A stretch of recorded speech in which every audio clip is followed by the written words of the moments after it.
हम हमारी आधी ज़िंदगी पढ़ाई में लगा देते हैं उस इंसान के लिए काम करने जो हमसे कम पढ़ा लिखा है, उसके सपने पूरे करने के लिए।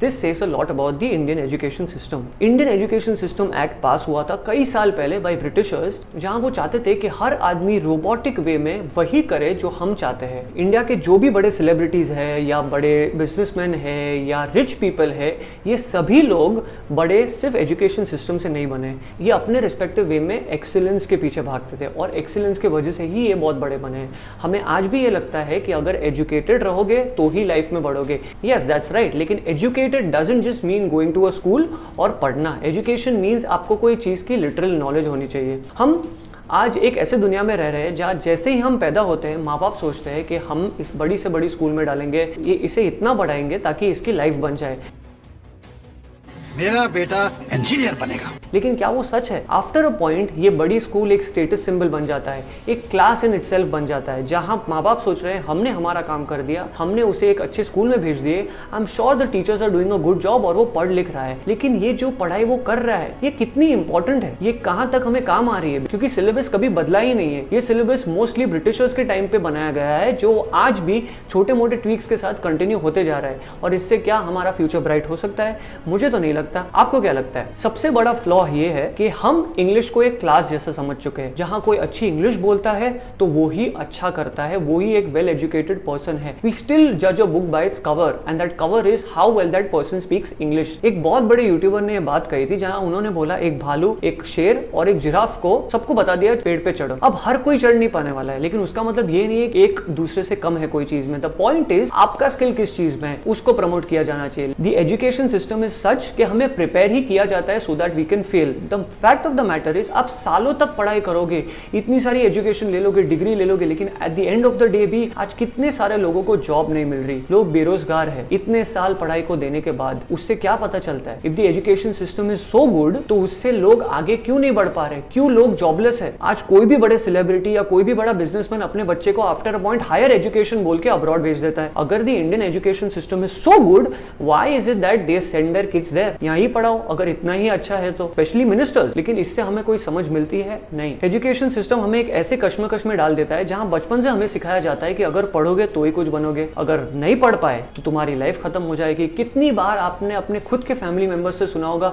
मैं तो पढ़ लिख नहीं सका लेकिन इसलिए मैं तुझे पढ़ा लिखा रहा हूं। वो टाइम पे ये चीज बहुत रेलेवेंट थी, लेकिन क्या आज वो रेलेवेंट है? आज कितनी सारी स्किल्स ऑनलाइन सीखी जा सकती है, लेकिन हम क्या कर रहे हैं? हम हमारे बच्चों को स्कूल में भेज रहे हैं ताकि वो सेम चीजें ओवर एंड ओवर अगेन सीखते रहे। इससे क्या उनका फायदा हो रहा है? आधी जगहों पे लोग सिर्फ रट के पास होते हैं या कॉपी करके पास होते हैं, वो कोई भी ऐसे स्किल्स नहीं सीख रहे जिससे उन्हें आगे लाइफ में कुछ हेल्प हो जाए। अगर विराट कोहली या नरेंद्र मोदी या अमिताभ बच्चन को कोई बताता कि आप ये करोगे तो ही आगे बढ़ोगे, एजुकेटेड नहीं हो, एजुकेशन में इतना इंटरेस्ट नहीं है तो आपका लाइफ में कुछ नहीं हो सकता, तो क्या वो इतने बड़े बनते? मुझे तो नहीं लगता। लेकिन उन्होंने अपना पैशन परस्यू किया, उन्होंने वो किया जिसमें उनका इंटरेस्ट था, which is not what schools do. Schools में अगर आप पढ़ते अच्छा हो, अगर आप लिखते अच्छा हो तो ही आप आगे बढ़ोगे। They do not prepare you to fail. In fact अगर आप फेल हो जाते हो तो आपको लोग अलग नजरिए से देखते हैं, आप खुद की नजरों में गिर जाते, आपके पेरेंट्स भी आपको रिस्पेक्ट नहीं देते। The reality of life is कि आप गिर के ही सीखोगे। जब भी बच्चे छोटे होते हैं अगर गिर जाते हैं तो कभी कभी माँ बाप ये बोलते हैं नहीं गिरने दे तो ही सीखेगा। स्कूल्स में जब हम गिर जाते हैं या हम फेल होते हैं, what pressure the kids go through ये कोई सोच भी नहीं सकता। हमें आज भी पता नहीं चलता कि वो लोग किस प्रेशर से गुजर रहे हैं, बिकॉज उसके बाद उन्हें जॉब नहीं मिलती। आज सालों तक पढ़ाई करके भी इंडिया में लोग 30 से 40 हजार की नौकरी पाते हैं। उसमें क्या वो घर लेने का सोच सकते हैं? क्या वो रिटायरमेंट के बारे में सोच सकते हैं? नहीं, वो एक कॉमन लाइफ के पीछे ही जाते हैं। सो मेनी इंजीनियर्स, कितने सारे इंजीनियर्स आज भी इंडिया से पास आउट होते, वो आर कंप्लीटली जॉबलेस। और ये मैं टॉप यूनिवर्सिटी से बोल रहा हूँ जहाँ उन्हें डेफिनेटली जॉब्स मिलने चाहिए, लेकिन आज भी वो लोग बेरोजगार है। उसके बाद आदमी क्या करता? कोई भी छोटी सी जॉब ले लेता है क्योंकि जिंदगी तो आगे बढ़ानी है। उसके बाद जॉब ले लेता है, फिर आगे जाके लोन ले लेता है घर का, उसके बाद गाड़ी का लोन आ जाता है, फिर बच्चों की पढ़ाई का लोन ले लेता है और इस तरह से एक प्रेशर में दब जाता है। द फैक्ट इज उसके बाद आदमी कुछ और ही नहीं सोच सकता, बिकॉज उसका ये होता है कि अरे नहीं मेरी जॉब रहे, क्योंकि जॉब रहेगी तो ही मैं सारे लोन और ईएमआई चुका पाऊंगा। बच्चा स्कूल में पढ़ रहा है, मेरे घर की ईएमआई चालू है, मैंने गाड़ी ले रखी है, मैं आगे कैसे बढ़ूंगा अगर मैं जॉब छोड़ दूंगा? आज भी लोग गवर्नमेंट जॉब करना प्रेफर करते हैं बिकॉज उनको पता है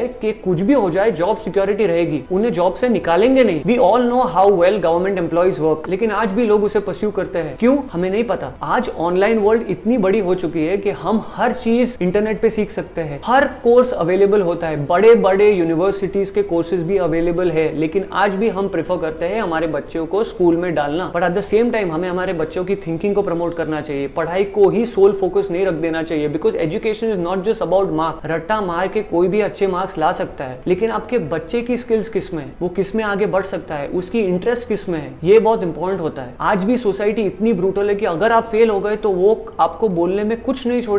इनफैक्ट एक स्लोगन बहुत ही फेमस है, पढ़ेगा इंडिया तो ही तो बढ़ेगा इंडिया। ये कितनी हद तक सच है? And what exactly is education? Is education only given in schools, जहां 4 किताबें पढ़ के बताया दिया जाता है कि हिस्ट्री ज्योग्राफी पढ़ोगे तो ही आगे बढ़ोगे, और जो लोग टॉप % लाएंगे वो ही आगे बढ़ेंगे? 12-15 साल भी लोग स्कूल जाके इंग्लिश नहीं बोल पाते क्योंकि इंग्लिश को इतना फोकस दिया जाता है। आपने कितनी बार अपने लाइफ में एग्जाम्पल देखा है जहां एक बच्चा स्कूल में इतना ब्राइट था, उसके बाद लाइफ में कुछ कर नहीं पाता? ये क्यों होता है? बिकॉज वो सिर्फ रटना सीखता है। That's not actual education. उसे किताबी चीजें बोलते हैं, लेकिन उसके बारे में there so much knowledge outside. हम हमारे बच्चों को नॉलेज सीखने के लिए भेजते हैं, ना ही कि वो सिर्फ 4 बुक पढ़ के 4 चीजें सीख ले, बिकॉज इट्स ट्रेंड ताकि आप रोबोटिक वे में काम करते रहो, जहां आप पढ़ो, लिखो, जॉब करो, लोन ले लो और जिंदगी नॉर्मली गुजार लो। क्या आपकी क्रिएटिव थिंकिंग को प्रमोशन दिया जाता है? हमें बोला जाता है think outside the box, only then you will be rich, लेकिन स्कूल्स हमें वो कहां मौका देती है? जहां एक ही चीज 100 लोग पढ़ रहे हैं, उसमें से वो पढ़ के जिसने अच्छे से लिखा वो ही आगे बढ़ेगा। अगर एजुकेशन सिस्टम इंडिया का इतना ही अच्छा है तो इतने सारे इंजीनियर्स बेरोजगार क्यों है? क्यों उन्हें लो पेइंग जॉब्स लेनी पड़ती है? क्यों at the end of the day higher education के लिए लोग पढ़ने भी बाहर जाते हैं? हम कितनी भी सुंदर पिचाई की बात कर ले, लेकिन at the end of the day वो हायर एजुकेशन के लिए तो बाहर ही गए। Now what does this tell us? और हमारे आंखों के सामने हम जो भी ये देख रहे हैं, इससे क्या हम सीख रहे हैं, या हम खुद भी वो लाइन में लगे पड़े हैं कि नहीं पढ़ा लेते, अच्छे स्कूल में भेज देते? स्कूल में क्या पढ़ाया जा रहा है? इससे हमारे बच्चे की प्रोग्रेशन में क्या फायदा होगा? उसकी थिंकिंग कैसे बेटर होगी? वो कैसे आगे बढ़ेगा? ऑल्सो हम समझ लेते हैं ये एजुकेशन सिस्टम इसीलिए बनाया गया था by Britishers, so that we work for them. हमें स्लेव बनाने की कोशिश की जा रही थी। हम फिजिकली आज स्लेव्स नहीं है, लेकिन मेंटली आज वही चीज किए जा रहे हैं। जहां जो सिखाया जा रहा था वही कंटिन्यू हो रहा है। There is no change in the system, same किताबें थोड़े बहुत चेंजेस के साथ सिखाई जा रही है। अब हमें समझना है कि क्या हम इससे एक्चुअल में आगे बढ़ेंगे